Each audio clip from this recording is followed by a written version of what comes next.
Boker Tov, good morning, everyone. Thank you for joining. Thanks for coming back for our Parsha perspectives for today. Every week, an analysis of the Parsha with an emphasis on lessons that we can learn, ideas that we can take out that inspire us in contemporary times, that we can apply to our lives in a very real way. I want to thank our sponsors, our generous sponsors for the year, our dear friends Becky and Avi Katz, in memory of David Grossman, Becky's father, Leila Nishmas, David Menachem Monish. Also, this morning's class is sponsored by David and Sharon Carpel, in memory of Reverend Herman Rakov, Chaim Shmuel ben Menachem Feivel, Rabbi Cantor Seymour Rakov, Rabbi Eliyahu Shalom ben Chaim Shmuel. Thank you for your generosity and for your sponsorship. Today we have the privilege of studying together Parshas Re'eh. Parshas Re'eh appears in the Art Scroll Stone Chumash on page 998, and it starts with the iconic words, Re'eh Anochi nosim lifnechem hayom bracha uklala. And believe me, friends, as I know you do, that if we wanted, we could spend several hours, literally hours, analyzing just these words, just this opening pasuk. Re'eh, behold, see, look.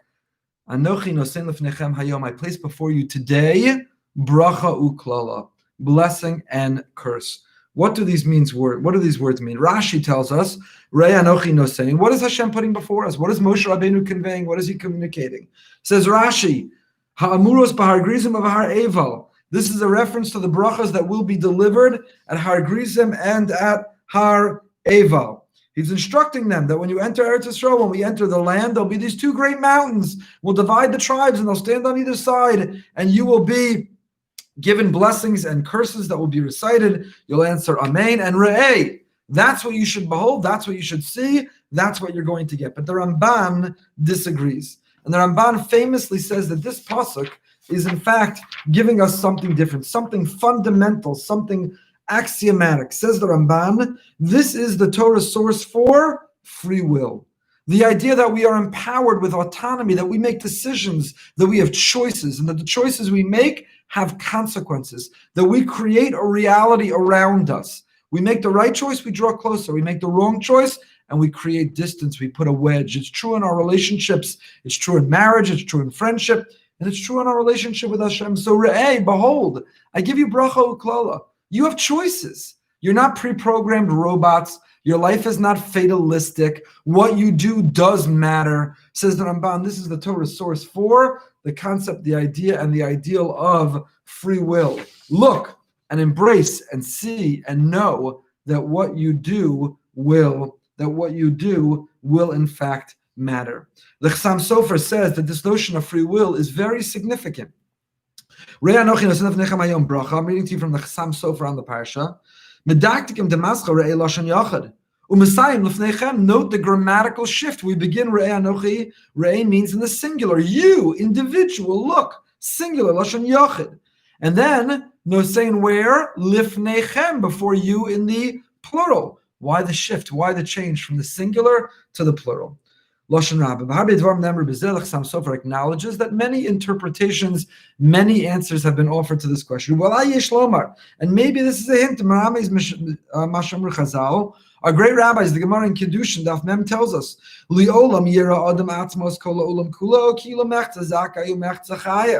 a person should live their life and look at the world and say, imagine, the entire future of the world hangs in the balance.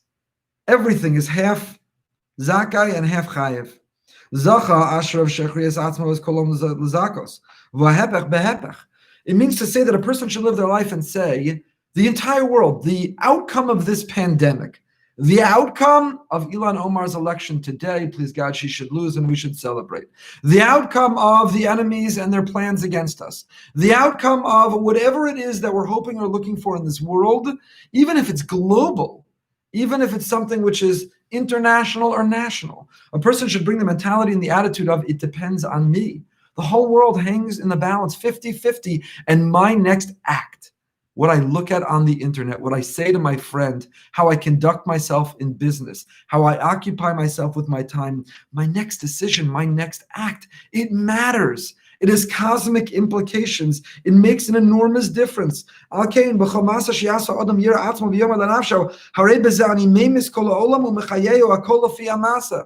This next decision seems so insignificant, so negligible. What does it matter? Do I make a bracha? Did I not make a bracha? Did I bench from a bencher? Did I say an asher yatzer when I got out of the bathroom? Did I call and check in on someone? Did I actually give tzedakah? What does it matter? It's inconsequential. It's negligible. It's invisible. It's immeasurable. Says the Chasam Sofer, no, that's what the Torah is telling us. Re'eh, we change from the Lashon Yachid to the Rabbim, to the single, to the many. To know that the fate of the many depends on the act of the individual. Re'eh, benafshecha, look into your heart, look into your life. You, the individual. Lay more time to say all the time, Anochi nosein lifneichem hayom, b'maisa bracha u'kol ha'kol lefi zchusi. Re'eh, you the individual. Re'eh, look. Nosen lifneichem, in front of all of you, the whole world, bracha u'klala. Your next act will determine if it's a bracha or klala, a blessing or a curse. Your next decision, your next thought, your next speech, your next interaction with the world will determine so much for more than just you, for more than just your family, but on a much larger and more global scale. That is, on the one hand, an awesome responsibility. It's one we don't necessarily ask for. It's one we didn't invite. It's one we didn't ever sign up for or even accept. It's an awesome responsibility, but it's also amazingly empowering to know that we're not invisible or inconsequential, that what we do, what we say, what we think, it matters, it makes a difference, it shapes and it molds the very future. It's incredibly empowering to us. It matters. It matters. In the Sofer V'Higadat of Yaakov Galinsky, Zatzal asked Rabbi Chaim Kanievsky Shlita, Yibad l'chaim tovim va'aruchim, he said to him, what's the emphasis? He was a great darshan, Rabbi Yaakov Galinsky. He went around and he spoke and he inspired. He was a Jewish motivational speaker. And he asked Rabbi Chaim, what should I emphasize? What's the most important thing to draw attention to? And he said, Rabbi Chaim, ta'orer, you should awaken people. That everyone needs to know that whatever's happening in the world, good or bad, is because of them. That should be our mentality. That should be our attitude. You know, when I was a little kid, I used to think whether the Yankees won or lost that night was determined by whether I was a good or bad boy that day. I loved the Yankees. I rooted for the Yankees. I cared about the Yankees. And in a very immature, unsophisticated view of sports and philosophy of the world, I used to think that how well the Yankees did and whether they would emerge from the playoffs was not determined by their skill set or their worthiness or by the worthiness of the owners or stakeholders, but a young boy in Teaneck, New Jersey was determined by me. On the one hand, that was immature and unsophisticated, and it was grossly misapplied to a world of sports. But what Reb Chaim was saying was it should be our attitude. It should be our attitude, lahavdil, to the world at large. My community, my shul, my family, my people. The outcome, their outcome, will be determined by me and my behavior. It's a great responsibility, but it's also enormously empowering. Where did he get this from? Where did he get this from? Where did Chasam Sofer get this from? Reb Chaim get this from? Chaim Kanievsky. They got it from a Ramban. The Ramban in Hilchos Tshuva. We're not yet at Elul, but it's never too early to start getting ready. The Ramban in Hilchos Tshuva Perek Gimel writes, everyone should every day approach the world and say the world hangs in the balance. The scales are weighed exactly and entirely even. And my next deed, my next act, my next thought, my next speech is going to be placed on one side of the scale or the other, and it will tip the scale in one favor or the other. Asa mitzvah achas ashrav, shechriyas atzmos kolam kol kapskos. Avar ver achas oilo, shechriyas atzmos kolam kol kapchova. And we also see this in the Gemara in Yoma Pevav, that b'shvil yachid shasa tshuva mochlin lo chol kulo. When one person transforms their life, when one person takes stock in their life and changes their life, it can bring great merit, not only to them, their family, the community, and to our people. And that's the attitude we need to know. And it's on the one hand, creates great guilt. That's not the goal. It's supposed to empower us and drive us and give us an ambition to live the kind of lives we're capable of living. Reb Chaim said it's true. In the world of mazik, grama benezikin is pater. If a person damages someone else indirectly, they are exempt. But Reb Chaim Kanievsky was quick to point out that that's true b'dei adam. That's true in a human court. We'd be exempt if we damage indirectly. But b'dei shamayim, we're chayev. So when we don't take advantage of every moment, every opportunity, every invitation to tip the scale in the favor for the people we care about, that's grama benezikin. That is an indirect damage for which we will be liable. So as I said, that's greatly obligates us, but it's also greatly empowering. And it's very consistent with what the Ramban was telling us. The shift from the Yachid to the Rabbim, the Re'eh to the Lifnechem, that the outcome for the whole world depends on us, is supposed to be empowering, that our free will matters. So much of the spike of mental health illness in our time, particularly with young people, is the result of FOMO, of looking around in social media and thinking everyone else is living such glorious, incredible lives, such perfect lives. They're all mattering. They all make such a difference. And me, I'm invisible. Nobody cares. Nobody would notice if I disappear. I've had that conversation with so many, and it is so profoundly and deeply painful to hear that so many, no matter how connected they are, online, offline, feel invisible, inconsequential, like we don't matter. And that's what the Torah is empowering and tells us, no, Re'eh. Look, Hashem says, I'm giving you bracha or klala, your next act, your next deed. It makes a difference. It matters. It shapes the cosmos. It has a global impact and implication. I want to share with you from Toldos Yaakov Yosef, of Yaakov Yosef of Polna, who was the principal Talmud of the Baal Shem Tov, who really captured the Baal Shem Tov, the founder of Hasidus' teachings, and spread them. He was really the one who recorded the Baal Shem Tov's teaching and is the one who shared them with the world. And he writes, one has to know, when it comes to humility, there can be extreme humility in a bad way. There can be humility in a bad way. Actually, before we look at this, I want to share with you from Rav Druck, because Rav Druck also expanded on this notion with a very beautiful interpretation, a homiletic interpretation. He says, Yesh lefarish pasuk zeh bedrash. The pasuk says, Anochi omeid ben Hashem uve'nechem. Anochi, the sense of Anochi. When Moshe Rabbeinu, 2 parshas ago, is reminding the people of the story of the giving of the Torah, he says, after the first 2 dibros, which were given directly by God, you panicked, you had a meltdown, and you weren't able to hear from God directly. And I had to communicate the rest. I had to give it to you. Anochi, says Moshe, I stood between you and Hashem, and I gave you the rest of the dibros. I transmitted to you the rest of Torah. But the Balei Musar and the Hasidish of the Rebbe say, don't read it that way. It's not Anochi, I, Moshe, stood between you and God and gave you the rest of the dibros. The way to read it is Anochi. Do you know what stands between us and God? Do you know what the biggest obstacle is between our connecting to the divine, feeling his presence and his love, expressing gratitude, dependence, loyalty to him? The biggest obstacle or impediment that stands between us and him is Anochi. Anochi omeid ben Hashem uve'nechem. The sense of Anochi, the I, the ego, the id, the ego, the arrogance, our need, our wants, our view of the world, our honor, it stands between us and God. Anochi omeid ben Hashem uve'nechem. So Rav Druck takes this wonderful pshat of Anochi, and he says maybe that's what's going on over here. Re'eh Anochi nosein lefnechem. I've given you a sense of Anochi. I've given you a self-confidence, a sense of self, bracha or klala. You see, a sense of self can go one of 2 ways. You know, there's another form of mental illness, people who have no self-confidence, people who have no self-value, people who don't see themselves as mattering, what we're talking about, as making a difference. Then Anochi is a bracha. A person has to know, I matter, I make a difference, I'm a tzelem Elokim. We'll have later in the Parsha, and we'll talk about this morning, Banim atem Hashem Elokechem. We are children of Hashem. I need to know I'm prince, I'm a princess, I'm royalty, I descend from the Almighty. There's a piece of him in me. My Anochi, I matter, I make a difference, I'm here in this world for a reason. Anochi, a healthy sense of self, of self-confidence, of self-worth. It's critically important. So a healthy notion and sense of Anochi is a bracha.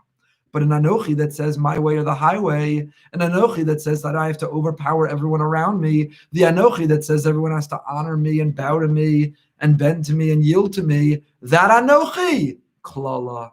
Person with arrogance and ego, too much arrogance, too much ego, that in fact is a curse. So says Rav Druck, maybe that's the pshat in the pasuk. Re'eh, look and see. A sense of Anochi. I've given you a sense of self. Bracha or klala. It can go either way. Too little sense of self, that's a mental illness. Suicidal ideation, depression, that's mental illness when you have too little sense of self. It's a bracha to know that you matter.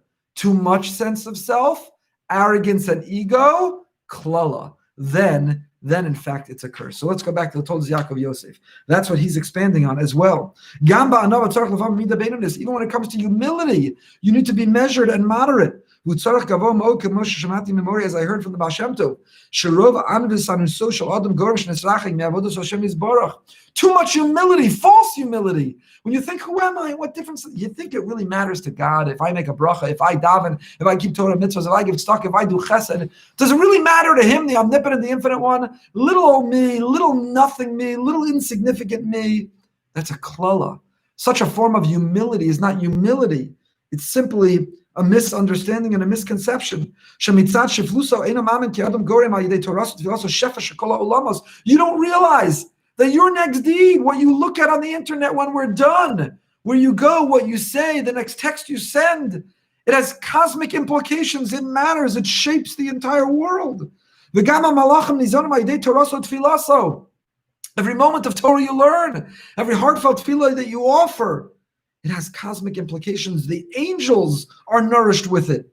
If you only understood that, if you had that view of the world, if you were able to see from that perspective, we would live every moment to its fullest. We would embrace every second and every opportunity. We would realize the inestimable value of every deed. The way we would daven, slowly with concentration. If we understood that the outcome of elections and the outcome of a pandemic, let alone the outcome of the Yankee score, depends on you, it depends on me. The Gamla says, Leva Masha Amar David HaMelech, Im Tishkavun Ben Shvatayim, Shakadosh Baruch Hu Shomer B'Shoker Asifsei Ha'adam L'Noshka Kshu Omer B'Torah Tefillah B'Tichulu L'Richimu V'Im Yosef Av Libo V'Adai Miza Isha Shul Yachzenu Reses V'Zeya. Kadosh Baruch Hu is giving you a kiss, the Nachas Ruach that we give Hashem, and he goes on and on. The Kedushas Levi, Rebbe Yitzchak of Berditchev, has a very similar idea on last week's Parsha, Parshas Ekev, V'Ata Yisrael. And now, Jewish people, what does Hashem want from you? And says the Kedushas Levi, Chas v'Shalom, you should have too little sense of self. You should dismiss the difference that you make. Realize. He goes so far as to say, when it comes to making a difference, when it comes to being of importance, when it comes to the difference that your mitzvahs make, if a person thinks too little of themselves, false humility, v'yomar, and you say, what does Hashem care about my daf? If I drop it, will He even notice? What does He care if I attend the Parsha shir? What does He care if I make it to minyan? What does He care if I give tzedakah? What does He care if I hold the door for another? Zehu kfira, says Rebbe Yitzchak of Berditchev. It's heresy. Adrabah, mitzvahs Hashem tzarach adon lios l'lemor ma'asai shani osa ritzon Hashem chashuvim be'enei habora yesh lo ta'anog l'Hashem yizbarach b'ma'asai shani osa es mitzvos yizbarach sh'Hashem yizbarach yesh lo ta'anog mitzvos ish yisrael she'osa lefanav ki yadua. Kodesh Baruch Hu has nachas ruach. Just like when we do the right thing, we give our parents nachas, and that feels so good for us. When we do the right thing, we give Hashem such nachas ruach, and that too should feel so good for us.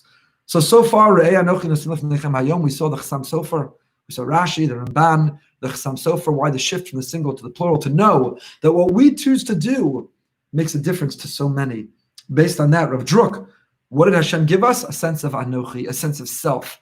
Too much sense of self? Klola. Too little sense of self? Too little sense of self? Klola. Too much sense of self? Klola. Just the right sense of self, that I matter, I make a difference. That, in fact, is an enormous bracha. The Alexander Rebbe had a different understanding of this pasuk. Said the Alexander Rebbe, the emphasis should not be on Anochi. We're going to move past this pasuk, I promise you, but I told you we could spend a week just on this opening pasuk. It's so rich, it's so beautiful, it's so geschmack. So Alexander Rebbe Zatzal said the following.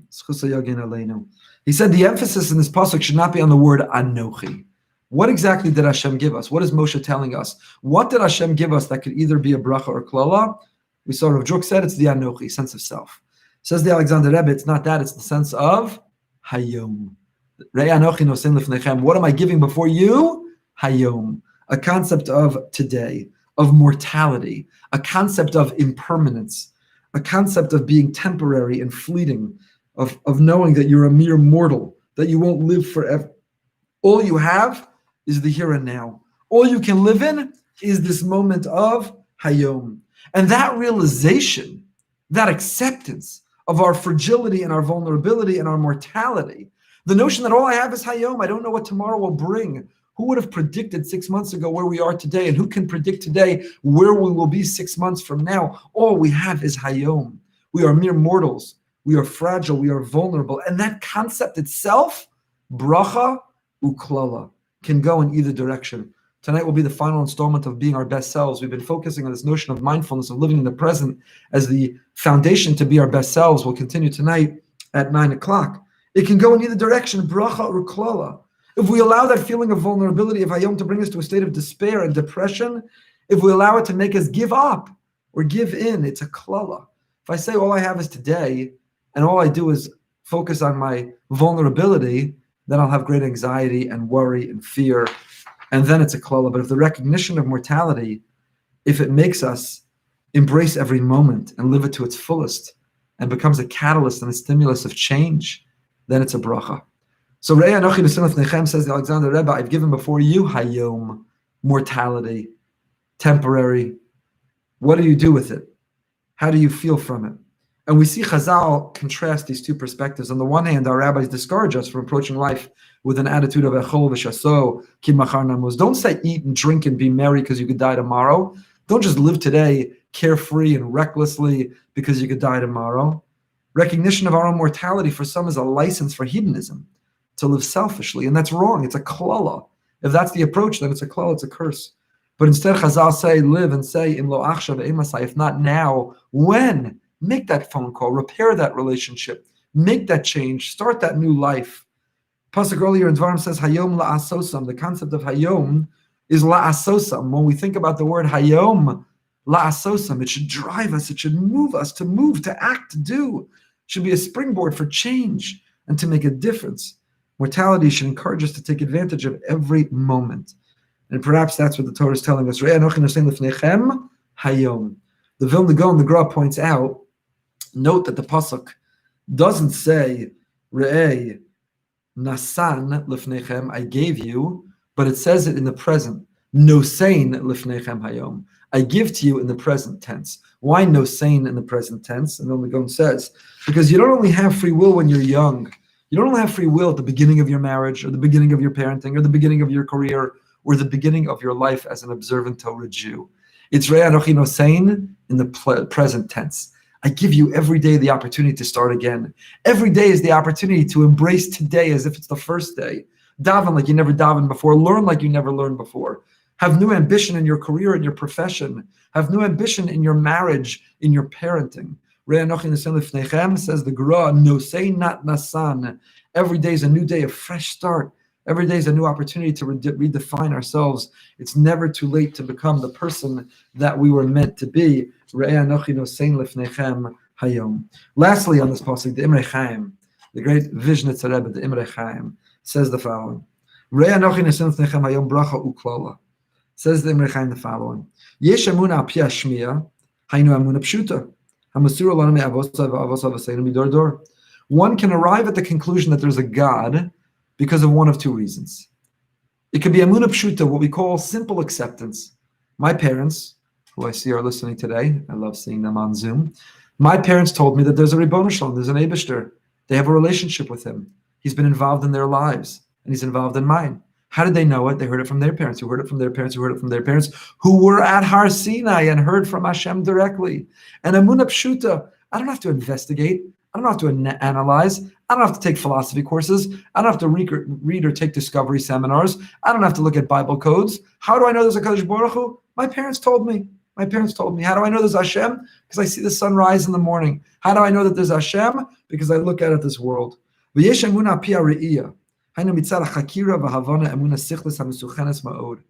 another type of emunah, the person who says, prove it to me. Where's the evidence? How do I know? Prove it to me. I want proof. Where's the evidence? Re'iyah. I want to see it for myself. I want to analyze. I want to investigate. I want to take that course, read that book. I want it proven. But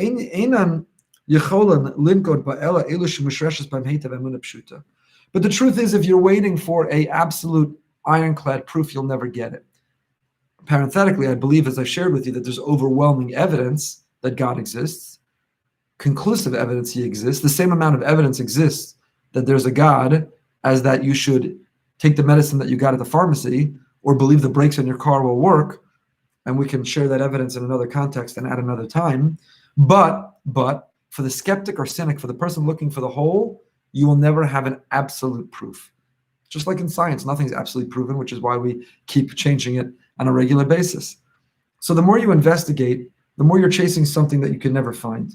And that's the pasuk says the HaChaim. Re'ei anochi nosem lefnechem hayom bracha uklala.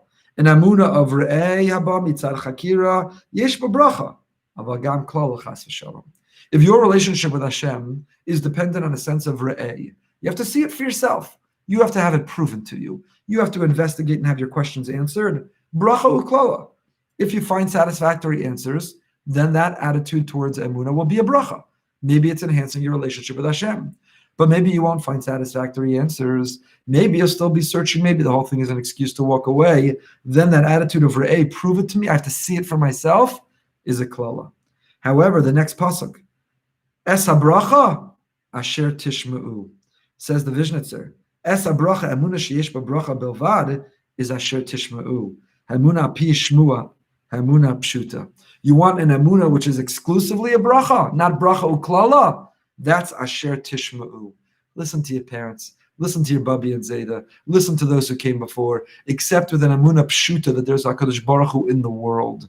So an attitude and an emunah of re'eh can yield either bracha or klala. An attitude and an emunah of asher tishma'un will yield bracha alone. The choice is ours of which is the approach and the attitude that we're going to bring towards our relationship with Hashem. Okay, that is the Heilige Vizhnitzer Rebbe. I promised you we were going to move on to the Psukim, and we will.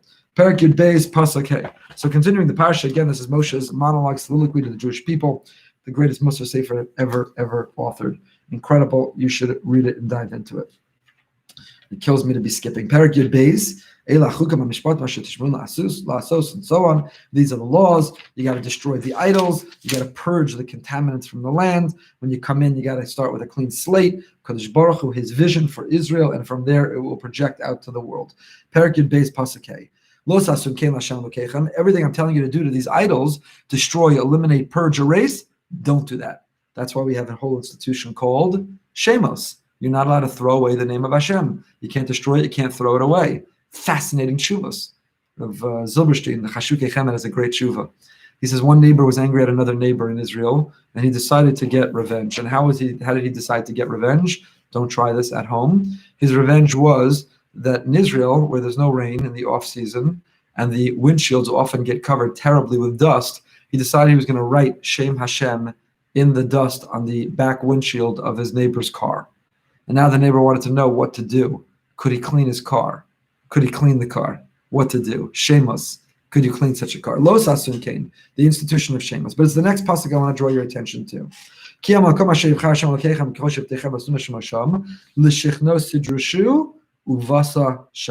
Pasuk Hey.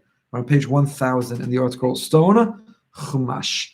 Only the place that Hashem your God will choose from among all your tribes to place his name there, that's what you shall seek out his presence and come there. That's where you should go. What is this mysterious place? Hashem says, where am I telling you to do this? Erase and eliminate all the paganism and the idolatry. Don't do that to me. We're going to be a microcosm for the world. Am Yisrael, Eretz Yisrael, Torah Yisrael, and we're going to do it at that place that I want you to come to. Where is this mysterious place? Why didn't Hashem give the address? Why not give the coordinates to plug into Waze, the GPS, to get there quickest route? No traffic, no police, no accidents, no construction. Why is Hashem so mysterious? What does he say?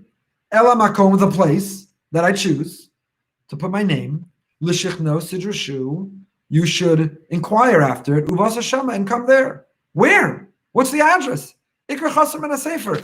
Hashem left out the most important part. It's a romantic description of what we're going to achieve there, what we're going to do there, who we're going to be there. Beautiful. I love it. Great. What's the address? So the Chizkuni here says, it took time for the Beis HaMikdash to finally be built in Yerushalayim. And beforehand, the precursor of the Mishkan moved around. So a specific place to find Hashem's presence was not provided. Hashem doesn't give a location, a GPS coordinate, because it moved around. In fact, Rashi comments that Shama there is not in fact talking about the Beis HaMikdash at all. Look at Rashi. Shama. Rashi says it's talking about the Mishkan. It's talking about the Mishkan, which was in Shiloh for 369 years. The Ramban has an entirely different way of understanding the word Shama. The Ramban says that there, first the Ramban suggests the adverb there is referring to the Beis HaMikdash. If that's the case, why not give the specific locations? The Ramban says it's by design. Hashem wants us to seek it. Hashem wants us to calibrate our compass towards holiness. Hashem wants you to close your eyes, take a deep breath, and say, I want to be drawn towards holiness. Where do I go next? Not everything, Waze is making us stupid. We have no sense of direction. There are articles that have been written, studies that have been done, that the more that we have GPS coordinates, the more that we have in our car, built into the car, or a smartphone or CarPlay, then we have no sense of direction anymore. I can't get to my neighbor's house without Waze, without Google Maps. It's making us stupid. So that's true geographically, but it's also true spiritually. So the Ramban says the reason Hashem doesn't give a location is he wants us to calibrate our compass to holiness. He says, I'm not bailing you out. I'm not making it easy for you. I want you to find it. I want you to be drawn like a magnet towards holiness. So instead of giving us a location, he says, I want you to come to the holiest place on earth and confirm it with a Navi. Intuit it. Feel it intuitively, and then confirm it with the Navi. And that's what happened. Chazal tells us that when David first studied the Torah text and geography of the land, with that information, he posited where the future location of the Beis HaMikdash was, on Har HaMoriah, and later God HaNavi confirmed that David was correct. So it happened exactly the way it was drawn up here, but the Ramban offers a second interpretation. And the Ramban says the word Shama is not referring to a geographic location at all. My friends, listen carefully to this. It's so fundamental, so foundational. It's so important. I think we've studied it before, and that's why it bears repeating. He says the Ramban in the second pshat, for the sake of time, we're not reading it inside. It says the Ramban, Shama is not the Mishkan. Shama, be drawn there, is not the Beis HaMikdash. Where is Shama? Shama is l'shichno. Shama is going to that place where you feel Hashem's presence. Going to the place where you feel his influence. Going to the place where he's involved in your life. Torah is saying, Tidrashu, if you want to feel Hashem in your life, seek him, look for him, reveal him, connect with him, let him in. And this is so significant for us because I don't know where you're joining from, but many locations we're still very much shut down. Shuls are open in very minimal ways. And what we've relied on and counted on to draw inspiration from singing together in shul and minyan, from attending shiurim, from socializing at a kiddush, from coordinating chesed, it's been taken from us, snatched from us, robbed from us. And so many have given up and they cop out and they say, I can't go to shul, I can't generate spirituality, so basically I'm taking a loss. Sometimes you made a bad investment, you just take the loss and you write it off. So I'm taking a spiritual loss this year. Corona's been a bad spiritual investment and I'm writing it off and I'm taking a loss. But that's the wrong attitude. It's for us to be drawn to holiness, to let Hashem in wherever we are, locked down, quarantined, only minimally seeing one another and integrated. We have to generate that spirituality. It's up to us. It's up to us. We were talking yesterday, and our Elul campaign this year is going to be exactly this, that the answer is in us. What we've relied on in the past for Yom Noraim, Rosh Hashanah, Seres Mechuvah, Yom Kippur, we will not have this year. We can't congregate 2,000 strong chazanim, davening that goes on and on, piyutim that we sing out loud. We don't have that choice. So do we write it off? Do we walk away? Do we give up? No, it's up to us. Rabbi Soloveitchik in his beautiful Chumash suggests that the Ramban's two understandings are really one. Whether it's the geographic location of the Beis HaMikdash or the spiritual experiences and the moments that we're longing for, the coordinates in both cases are not provided to us. We're not given the map to arrive at the destination, but we have to calibrate our compass and we have to find it. Ask questions, search, yearn, look, be drawn, extend that spiritual antenna, be receptive to picking up the signal of Hashem. Tidrashu, be a doresh. Go look for him. Go look for him. This is a machlokas between Uncle Moshe and the Kotzker Rebbe. What do I mean? A machlokas, Uncle Moshe and the Kotzker Rebbe doesn't appear in your Mikros Gedolos, this machlokas. Uncle Moshe, who I love and is my friend, Uncle Moshe sang and says, Hashem is here, Hashem is there, Hashem is everywhere. And it's true. Omnipotent, infinite, Hashem is absolutely everywhere. But the Kotzker Rebbe was a young boy. And at the time, he was challenged by another Rebbe. And he said, where is Hashem? Where can he be found? And the Kotzker, as a young boy, looked up and said, only where you let him in. Hashem is found only where you let him in. He is here, there, and everywhere. It's true. But he's also only where you let him in. It's up to us to have that relationship to let him in. In Havdalah, we distinguish between a whole list of things, said the Rav. We distinguish and we contrast light and dark, Jews and non-Jews, seventh day and the first six. And the Rav points out light and darkness are clear. We can perceive it. Even animals understand the difference between light and dark. But the havdalah between kodesh l'chol, havdalah between kodesh l'chol, what's holy and what's profane, it's not visible. It's not measurable. It's not scientific. Can't be perceived by the naked eye. You have to have a special intuition. You can only see it with your heart. The separation can only be sensed. It cannot be seen. And that's what the Torah is telling us.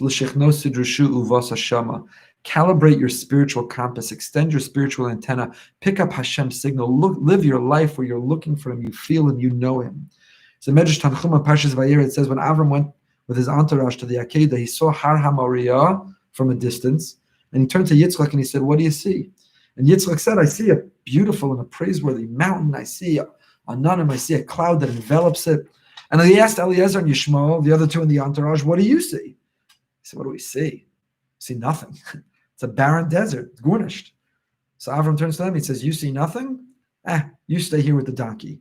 The donkey doesn't see, and you don't see. Yitzchak, you see a beautiful mountain enveloped in a cloud. You come with me. V'ani v'hanar nilcha adko. The there, where were they going? Adko, Har HaMoriah, the Makam HaMikdash, this place that Hashem chose to put His name. Avram intuited holiness, and he checked. Yitzchak also had the same intuition. He was drawn to that holiness. And the others, they saw a desert. They saw nothing. They saw mundane. They saw nothing. To be a Jew is l'shechnosid reshu uvas hashama. To be a Yid is to make havdalah, to distinguish between kodesh and chol, spiritual, mundane. It's to calibrate that compass. It's to open that magnet. It's to extend that antenna. It's to be drawn towards holiness. A donkey only sees the superficial, a surface. The donkey wants to satisfy its appetite, but we see what's more. Ubas hashama, and we're drawn to want to go there, to go to Him, to go to Hashem. The answer is not outside ourselves. The answer is in ourselves, and the answer is up to us. The answer is up to us. We Jews have incredible creative spiritual imaginations that when others look and they see nothing, it's a sunrise, it's a sunset, it's a natural phenomena. We say natural phenomena. The birth of a child, the marriage of a child, of a grandchild, a sunrise, a sunset. That's the Ribono Shalom. Are you kidding? There are no coincidences. That's Hashgacha Pratis. You see a desert. I see a mountain enveloped in a cloud. L'shechnosid reshu uvasa shama. Perek Yud Beis Pasuk Ches. Continuing. What's the point here when we get there? Usmachtem b'chol mishlach yedchem. We eat there in front of the Beis HaMikdash and we offer korbanos there. And the goal is v'samachta l'fnei Hashem. Perek Yud Beis Pasuk Yud Ches. We offer our korbanos. That's where we eat our holy consecrated foods in the place Hashem chose. All the members of our household. And we should be happy before Hashem with all that we send our heart. Happy before Hashem. Rabbi Soloveitchik describes that it's not a coincidence that these words appear together. Whenever you find the word simcha in the Torah, you find it in conjunction with two other words. When are we besimcha? When are we happiest? When do we find that greatest happiness? V'samachtem lifnei Hashem. Lifnei Hashem. Listen to the Rav. This phrase suggests that when one is in the presence of God, there's joy. God's presence must be a constant experience in our lives. Though we can neither see nor hear Him, each Jew must still experience the presence of Hashem. A Jew is required to develop the ability to feel closeness to Hashem, to feel His breath on one's face, to see Him in every phenomenon, in historical events, in the majesty of nature. One must perceive Hashem not only in miracles, but in natural phenomena, and in particular in one's own destiny. The sensation of experiencing that one is lifnei Hashem is a halachic imperative. Prayer, for example, requires more than intent. It requires that man experience God in His immediate proximity. Rahmana liba boy, Hashem wants our heart. There's no greater joy than sensing that one is lifnei Hashem. Joy is the sensation that one feels when he's close to his origin, the Creator. He's aware that someone guides and cares for him. The experience of lifnei Hashem is enhanced through the study of Torah. Survival of the Jews throughout generations of persecution and abuse is due to the sublime experience of being in His presence. How did a Jew running from a pogrom? How did a Jew fleeing from an expulsion? How did a Jew surviving an attempted extermination? How were they besimcha? How are we besimcha? During a pandemic, a coronavirus, with enemies, how can one be besimcha? The answer is, the more that one is lifnei Hashem, the more one is besimcha. They correlate and they go together. If you live in a world where you think that you are simply a subject of randomness and chance, then you'll be miserable, fabisana, worried, anxious, walking around all the time. But if you live a life and you live in a world where you say, Lifnei Hashem, there's meaning, there's purpose, there's order, it's by design, because Baruch Hu is choreographing and calibrating and curating my life, then even when we face hardship and challenge with Lifnei Hashem, then we're always besimcha, always besimcha. On a festival, the laws of mourning are nullified on account of the joy associated with the day. On a festival, all Israel stands before Hashem, and the festival's importance is identified with man's rejoicing before his Creator. The joy is an emotional expression of human experience of standing before Hashem, and it is this experience before Hashem that fully annuls the mourning. For mourning and standing before Hashem are mutually exclusive. Because sin separates man and God, one merits happiness upon attaining forgiveness. True simcha occurs when one feels himself directly in God's presence. You want more simcha in your life, then work on living with emunah. Work on being lifnei Hashem, that He's with us wherever and whenever, that He's involved in our lives, that we submit to Him. Simcha is the result of being lifnei Hashem, and that's why we find those words always together. Perek Yud Gimel, Pasuk Yud Ches, moving right along. We talked about bringing these consecrated and sacred foods to Yerushalayim, permission to eat meat, unconsecrated meat. Originally, the intent was only korbanos could be eaten. When were we given license to hold our own barbecues and to eat our delicious steaks and jerky and all kinds of other fleshing delicacies? I mentioned in another context, it wasn't the Parsha shir. Someone said to me, we had in last week's Parsha, we had the falling of the mun, that the fact that the mun fell was a test for us. And somebody said to me last week, great insight. They said it as a joke, but I take it as true insight. Said, where was the chesed in the midbar? In a kola lifestyle where Hashem provided everything. He provided our food, our drink, our security. He gave us our parnasa, our roof over our head. So how did one do chesed for another when the other had no need? So he said, that's not true. There was an opportunity chesed. We know the mun tasted like anything that you wanted. So Nebuch, one person, was going to have the mun taste like milchiks. And when another person said to him, what are you, crazy? Picture a steak. That was a great act of chesed. When you said to the other person, what are you doing having milchik, having the mun taste like milchik? Have it taste like fleshik. That was the great act of chesed that yet could be done in the midbar. None of you appreciated or enjoyed that as much as I did. So we will move right along. Perek Yud Gimel, Pasuk Yud Ches. We have the story of the three stories in succession of those who try to lead us astray. Mesis and Mediach, and the Navi Sheker, and the Ir Nidachas. Kodesh Baruch Hu has a lot of opposition. He faces a lot of opposition in this world. People who try to put forth or advocate opposing forces or powers, who try to spew lies. There's a Navi Sheker, there's the false prophet. We have false prophets in our time who, fake news and try to promote forces and truths other than Hashem. We have Mesis Umediach, those who try to lead us astray. We have technologies that are Mesis Umediach. We have mass-produced Mesis Umediach with incredible force that has never existed before. And then we have the Ir Nidachas, the wayward city, a city that is worshipping idols, where the Torah gives us a very, very harsh consequence that we are to eliminate that city. And that section ends with a awkward pasuk, Perek Yud Gimel Pasuk Yud Ches. V'lo yidbak biyadcha me'uma min ha'cherem. You should not hold on to anything from that which was banned from this city of idolatry. L'man yashuv mecharon apo, so that Hashem will return from the anger that He had. V'nasan lecha rachamim, and He will show you compassion. V'richamcha v'hirbecha kasher nishbala avosecha.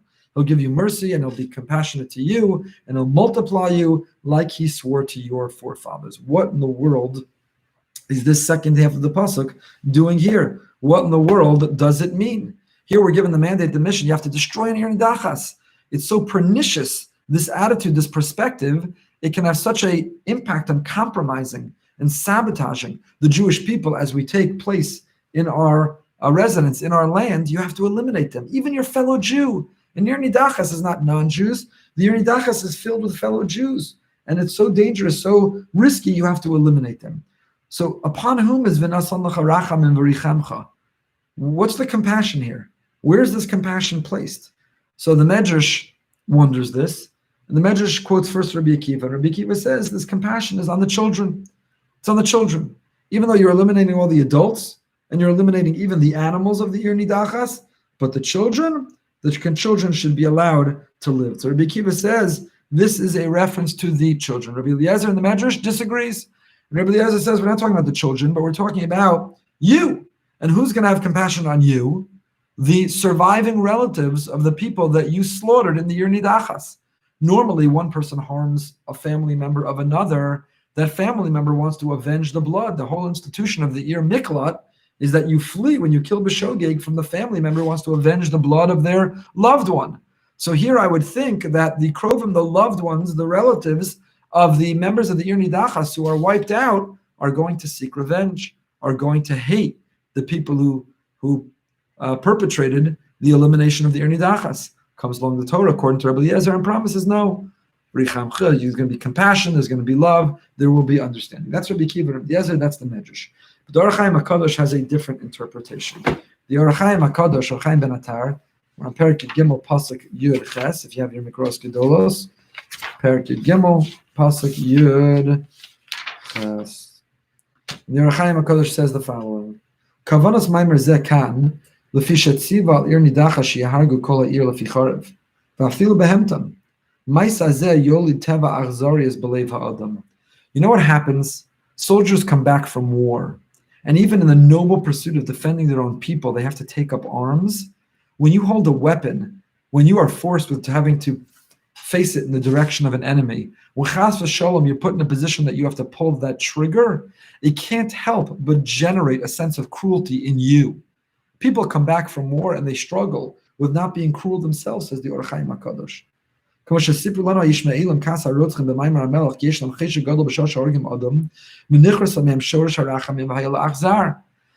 you know, I had a meeting and I heard from a group of terrorists, Yishmaelim, and those terrorists, these murderous terrorists, they say that they learn to get a geschmack from killing, and it breeds in them, it cultivates within them a sense of cruelty, of achzarius. Says the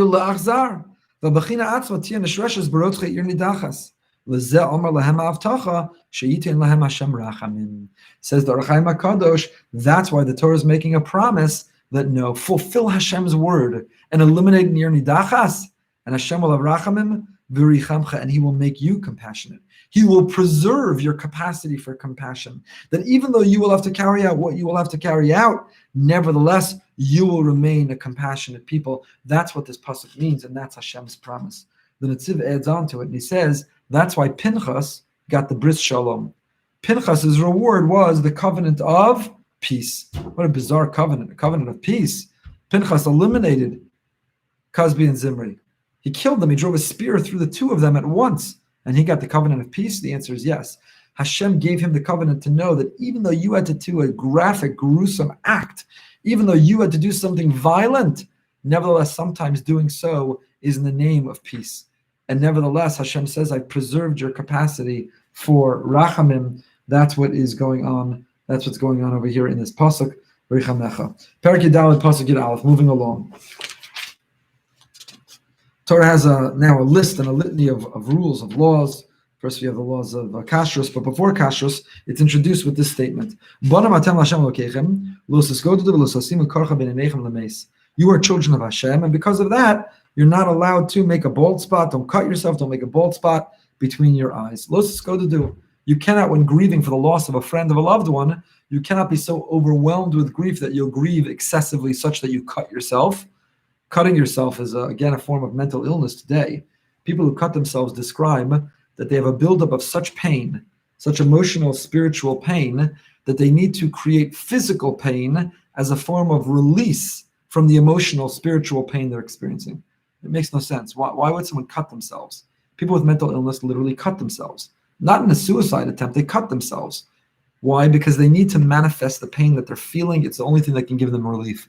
Interestingly, mental health professionals have an alternative for a person who feels that way. They say a person who's going through that trauma and has that unhealthy, very dangerous feeling should hold ice. Why? When you hold ice, the ice has a feeling like it's burning a hole in your hand. So it has the effect of that release, and you're able to give yourself, inflict that pain, but without chas v'shalom, the risk of actually cutting yourself and what can happen. Now, that's not healthy either. It's not encouraging people to hold ice. in order to cause pain, but it's an alternative to chas v'shalom, the opposite. So losas go to do. That's not something only new. The Torah already way back when was saying, don't cut yourself and don't create this bald spot. And why? Banim atem Hashem. You're the children of Hashem. We studied this several times in the past in the Parsha class, but I want to offer you a few new perspectives this year. We've seen the great Ramban, the Ibn Ezra, a lot of different interpretations, exactly what is going on over here. Mordechai of Kozhmir, great tzaddik, says the following. You know what it means? Banim atem l'Hashem Elokechem. You are children of Hashem. Banim atem. Why not say banim l'Hashem Elokechem? Banim includes your children. Why banim atem? What is the word atem adding over here? So the Gemara in Rosh Hashanah Daf Chavhei, Chazal darshan a different pasuk. Different pasuk says, Eila moadei Hashem asher tikru otam osam. These is the moadim. These are the holidays asher tikru osam that you call them. So there, the Torah says, atem afil shogiyim, atem afil mezidim, atem afil mutim.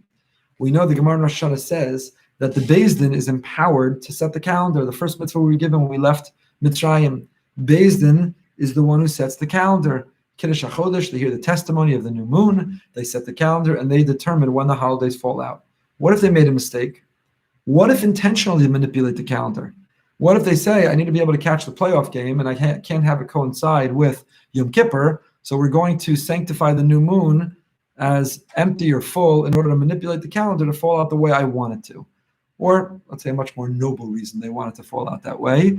So, even if they do it on purpose, mizidim, if they do it by accident, shogigim, even mutim. So that's what the tzaddik Rav Mordechai of Kozhmir says. The same way Chazal understand the word atem there to mean atem, you are given that gift. Atem afilu mizidim, atem afilu shogigim. He applies it to our pasuk. Banim atem l'Hashem Elokechem. Banim, you are Hashem's children. Afilu mizidim, afilu shogigim, afilu mutim. Nothing you can do. Nothing you can do. We as parents tell our children that I may be disappointed in your actions, but there's nothing you could ever do to make me stop loving you. Nothing. I love you unconditionally. I love you to the end of the earth. I would take a bullet for you. I'd jump in front of a car for you. There are things you could do that would make me gravely disappointed. I could reject or disagree with some of your choices, but you as my child, you and your relationship with me, I feel a shogim, I feel a mazidim, I feel a mutim. There's nothing you can do. So very beautifully, the tzaddik applied this interpretation, the drasha from the Gemara elsewhere in Rosh Hashanah about the Moadim to our pasuk about banim atem l'Hashem Elokechem. You are banim no matter what. But I want to share with you Rav Druck. Rav Druck has a beautiful pshat here in banim atem l'Hashem Elokechem. And Rav Druck says the following. Rabbi Yisrael Meir Druck. We've been learning his beautiful sefer that he gave me called Eish Tamid. Rabbi Yisrael Meir Druck, a great Rosh Yeshiva of Yerushalayim today. He says the following. What is the connection between banim atem l'Hashem Elokechem and losas godedu? Losasim karcha. So Rashi says, because you're the children of Hashem, you have to look like royalty. You're princes and princesses. Modern royalty is running away from royalty. Whatever the name of that prince is, I forgot his name, married to that celebrity. So they said, we don't want to be a prince anymore. We're done. We're out. But we would never want to run away from this royalty. We are princes and princesses. We're children of Hashem. So Rashi says, as children of Hashem, what are you going to carve a bald spot? You got to cut your skin. You have to carry yourself as royalty, you have to look like royalty, because you're royalty, you need to appear like royalty. The Ramban is a different interpretation. And Ramban says you're not allowed to mourn or grieve excessively. Why can't you mourn or grieve excessively? Because banim atem to whom? L'Hashem Elokechem. When do you mourn or grieve excessively? When you think all there is the here and now. There is no afterlife. There is no future. There is no world to come. We'll never be reunited with those that we lost. Then we are inconsolable. Then we are broken beyond repair. But the person who believes in their heart of heart, and if you believe that we will be reunited with those who are no longer here, if you believe the neshama has gone to a better place, if you do believe that we will all be in the world to come eventually, if you believe banim atem l'Hashem Elokechem, then Moses go to do.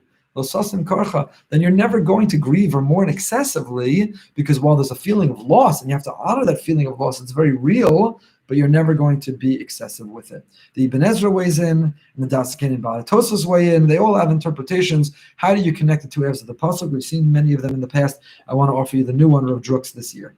And he says the following. What's the connection between the two?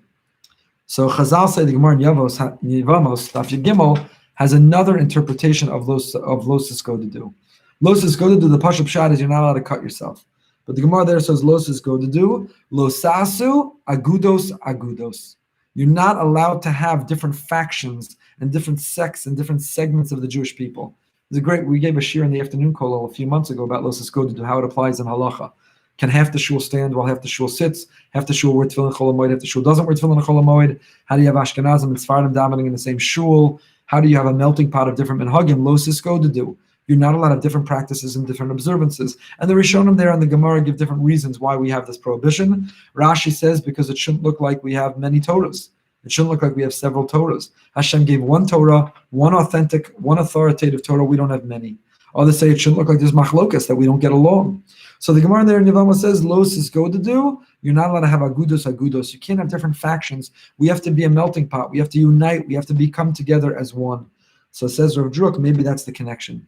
Because banim atem Hashem Elokeichem, Los is go to do. You see, my children, can I know how to Baruch Hashem? I'm very blessed. I now have 9 children. I had 7 children, but when 2 of them marry, you very quickly go to 9, and it's beautiful. I now have 2 sons that I didn't have to raise. I didn't have to take them through adolescence and high school and the most horrible years. It's the most beautiful thing in the world when your children get married. You get to get them when they're already a mensch and a ben Torah. It's such a beautiful thing. So can I Nahara B'li and our 9 children? My 9 children are diverse and different. And I hope they'll continue to grow to be diverse and different in their thinking, in their practice, in their dress, in their likes, in their wants, in their needs. But you know what they're united in? In their loyalty and love of family, in their commitment to our shared values and shared ideals. How do you achieve Los go to do? When will you not be agudos? When you're banim atem l'Hashem Elokeichem. Says Rav Druck, if we see ourselves as children of Hashem, I don't care if you're Ashkenazi or Sephardi, Nusach Ari, Nusach Sfard. I don't care whether you follow Rav Moshe, you follow Rav Yosef, you follow Chazanish. It doesn't matter. Banim atem l'Hashem Elokeichem. We can express and manifest our individuality as long as we're united as banim atem l'Hashem Elokeichem. We are all children of Hashem. And he suggests maybe that's the pshat in the pasuk. That's how you connect the first half and the last half of the pasuk. Not on Los go to do, don't cut yourself, but Los go to do, don't be agudos. Why and how should you not be agudos? Because banim atem l'Hashem Elokeichem. And then he invokes, we've shared this interpretation before, why do we give the bracha Friday night? Yisimcha Elokim ke'Efrem v'Menashe. We bless our children Ephraim and Menashe. We don't bless them to be like Moshe and Aaron. We don't bless them to be like Avram, Yitzchak, and Yaakov. We don't bless them to be like David and Shlomo. Why do we bless them Ephraim and Menashe? They are not the most major figures of our Tanakh, of our Torah. The answer is they are the first to get along. They're the first to get along. There's no jealousy or enmity. There's no competitiveness between them. Ephraim and Menashe, even though it was switched, Ephraim's the younger one, and he is considered greater than Menashe. That Yaakov pulled the switcheroo on the 2 of them, and that competitiveness didn't create a divide between them. They got along, and that's our bracha to our children. This reflects the ultimate hope of a parent. Banim atem l'Hashem Elokeichem. Hashem just wants us to get along. We give a bracha to our children Friday night. You know what the most meaningful thing to me is? Yisimcha Elokim ke'Efrem. Just be like Ephraim and Menashe. Be different. Be individuals, but don't be competitive. Get along. Love one another. So we too can show that banim atem l'Hashem Elokeichem. We show that love to Hashem. How? When Los is go to do. When we don't act as separate factions with machlokas. When we all get along. Last, I have so much more as always that I wanted to share with you. But last idea for today. Mitzvah Hashem, next week we'll be broadcasting back from our home. Can't wait to be back. Perek Yudaled Pasuk Chaf Beis. Aser Taser Kol Tova Zarecha. You recognize this from the laning on Yom Tovim. Aser Taser. And here Chazal tell us Aser Taser. Aser B'Shvil Shetis Asher. Tithe so that you can become rich. What?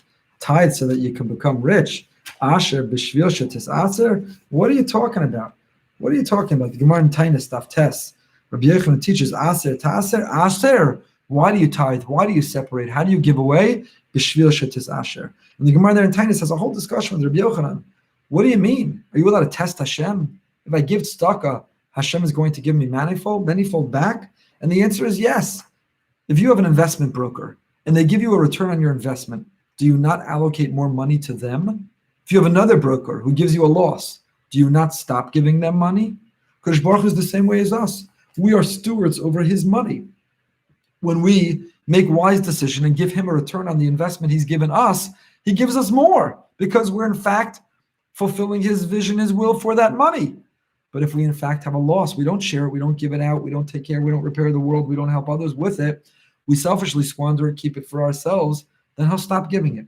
So on the one hand, aser taser, give meiser, and it's the one area of Torah, the one mitzvah, the one area of halacha that you're allowed to test God. God, 10% I'm going to give it away, and I'm counting on you to make it back.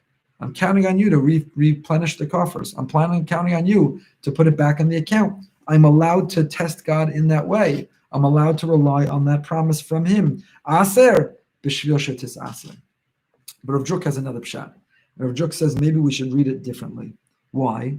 The Ramban Mishmona Prakim, the Gemara tells us, Chazal tell us, that to be a Navi, an authentic prophet, you have to have several qualities. And among the qualities that a Navi has to have is, a Navi, in order to get Nevuah, ein Nevuah shoda ela al chacham gibor va'ashir.